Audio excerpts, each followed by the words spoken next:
Is this in right? All right. Doing this on my phone because I'm preparing for the stream that's later on today, so I don't have time to just like do the whole setup. I got a lot of pre-production to do. This morning, while I was doing my morning routine, I took the time out to check out the latest episode of What If on Disney Plus, and it was an episode that I was waiting for. Um, and it's the first one that even though this is like what's this, the second time that we've had an episode with Chadwick. This is the one, and the first one, the one where the Guardians of the Galaxy one, where he or at the end of it, the whole episode was fine. The only thing that caught me emotionally was just the dedication to him at the end. Like love and memory, rest in power, Chadwick. If anybody who knows me or who watches our show weekly, or my reactions, or any of my live streams, when any subject that comes up about Black Panther, I'm all over it. This was the first one that it hit me emotionally. It got me because now more than ever, it makes sense now that Chadwick decided to.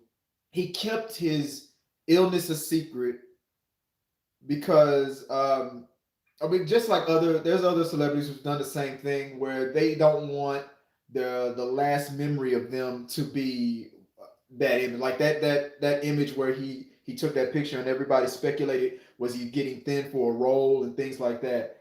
Um, it makes sense now. You don't want that to be the last impression, but to me, it makes a lot more sense now that he did it that way and that he was the first one to sign up to do the what if episodes, because seeing him portray the voice for the character again in these what if scenarios, and almost each time it's him for one way or version or the other being taken away, was almost his. It's good that this didn't. I don't know if it's good or bad if that they came out after his death, because I mean he couldn't control that, but it's like how do I feel about it? Because it was almost when he read the script and saw what these were, he was probably all for it, because in a way maybe it was like, this is how I will tell them, and or this is hoping that if worst case scenario, which meaning his passing before they air, that this would give the fans something uh, to take with them. Seeing the Wakandan funeral, seeing a whole new version of what Killmonger wanted to ultimately do, and hearing from his own words that conversation and this character with his cousin, was it all worth it? Because you'll be handled in this plane or in the next plane. That part hit me the hardest, because it was almost as if this was Chadwick's way of of telling the fans, that what happened was about to happen, or hopefully if it has already happened, that this would be some kind of closure. I have to double check to see if this was officially the last one. I got to look into it again. I don't really look much into it. I don't want to know if I like there to be a surprise of when Chadwick's voice will be heard again. Maybe this was the last one. It would be fitting if this was, but this one hit me the hardest. This I don't do recaps of What If, because ultimately they're okay, they're fun to watch, but it's not something that I'm excited about to the point where I want to recap them all or anything like that. But this one, if this would have been episode one, it would have crushed it. I would have said it would have been disappointing to watch everything else afterwards because it's fitting that this was like what the fourth, fifth, or sixth episode or something like that because it this could have been, if this was the last episode of the series then that would be enough for me, a way to close it out. But this was the one that meant the most because there's a lot of people who Killmonger is a character that people identify with for good or for bad reason. My mother sympathized with the Killmonger character. What was done in this episode was crazy.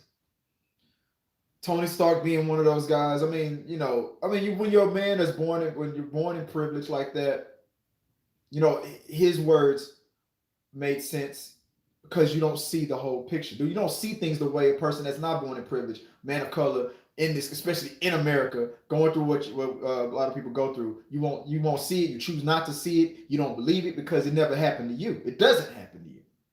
So when Tony looked at him and said, when Killmonger got the best of Tony, two orphan kids, trying to live up to their father's dreams. Wow, we're not different at all. And when Killmonger looked at him in the eye and said the reason that the way you don't see the difference is the difference, man. And having Michael B. Jordan sign up to say it, you felt it. I felt Killmonger there. I don't know what's gonna happen with after the multiverse of madness and whatnot. People still want Killmonger to come back. They want Siri to take the throne, but maybe another version of T'Challa to come back. I don't know. I'm open for it. I'm gonna trust in Feige and hope that they make the right decision or make the best decision that they possibly can. It's very difficult. I'm all for recasting, as you guys know. You know me. I'm for recasting the character because I feel like T'Challa's story needs to continue. It's about T'Challa, and I believe that Chadwick believed that as well, which is why he was one of the first ones to sign up to do it. It's about continuing that story. So I hope it ends all well for T'Challa's story overall in the MCU before it's all said and done and they hit the reboot button and all that stuff. But this one hit the hardest for me. It brought up all those feels again. Missing Chadwick and wanting to finish that story out for T'Challa. It brought it all back again. So I'm looking forward to whatever. I don't know if anybody's talking. I don't know why it's not. If you are, I'm sorry if I can't see it. Nothing's popping up. But I'm looking forward to seeing what else they're gonna do with the multiverse of madness, with the what if stuff. The what if stuff doesn't really matter unless they acknowledge it in any of the movies, really. Otherwise, it just teases all possibilities, which is what the point is. But this episode just refueled my desire to recast the T'Challa character. It need that it, that just it's just a position that I take because Chadwick understood that the characters are not meant to for the overall story is not meant to service the actor. The actors are all there to service the character. He loved the character, and, and just like in Fast and Furious and with all other franchises, when someone is taken too soon, when one person is taken away too soon, that doesn't mean that they would want it to all shut down upon their death. So I don't believe Chadwick would want that. I think this is proof of that, and it just fuels that for me again. Let me know what you guys think. What did you think about this latest episode? Again, I'm not gonna go into it. You've seen it. You've seen it. If you haven't, you haven't. Go check it out. We can talk about the episode that we saw. But what I really want to talk about here is how you feel about what Chadwick has done for the character, what his decisions were for, like I say again, keeping his illness a secret as long as he could to save this image of him in our minds and to keep this version of him alive. That makes sense. That image to go on as long as possible. Hearing his voice again, what did it impact you at all? Like the way it impacted me today? I wasn't expecting it. Share your thoughts. Let's talk about it. Anything that you want to say about Chadwick, just let me know. So until next time, guys. Peace.